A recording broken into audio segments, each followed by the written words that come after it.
The Deer Hoof, a family story of Christmas.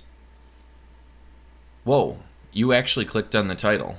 I thought it was too long to get your interest. But hey, I guess I should be thanking you. In case you haven't noticed, it's Christmas season right now. It's a season of charity and thinking about the less fortunate.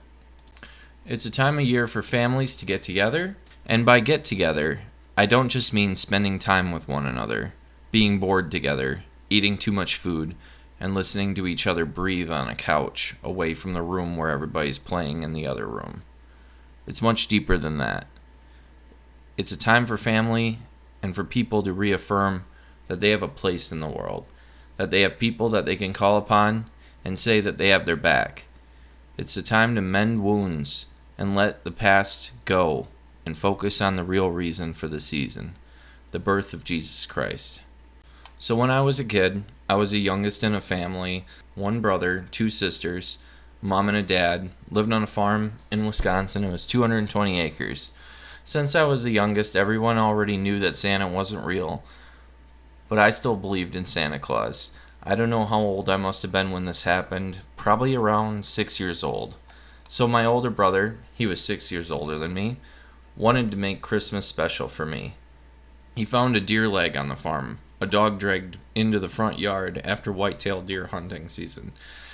Deer hunting season is a big deal in Wisconsin, and it ends about the beginning of December, so sometimes there's parts of deer that get found every now and then on a farm where so many people hunted.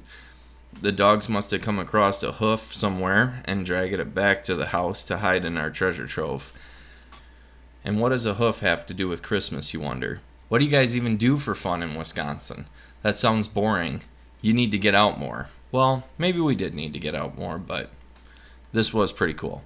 My brother took the deer hoof the night before Christmas and walked all around the front yard in the snow and made these little perfect deer tracks that were supposed to look like reindeer tracks everywhere to show that the reindeer had been at our house. And he even got a ladder and climbed up on the roof. He made a bunch of hoof prints on the roof too. He told my mom and my two sisters, and I'm sure my dad knew too. They ran around outside with me, and everyone was telling me to look at what I saw. Check it out, Ron. Come here quick. Santa was here. Check it out. And I was totally in awe at the proof that Santa was at my house the night before. Think of the level of imagination that he had to put those two things together. So this year, I asked around all my friends after they got done deer hunting to see if there was a deer hoof that I could have to make these footprints for my kids. I had some leads, and my mom had a hoof she had used when she was a science teacher to explain predator and prey relationships. Hey, it might have even been the same hoof on the farm from this story.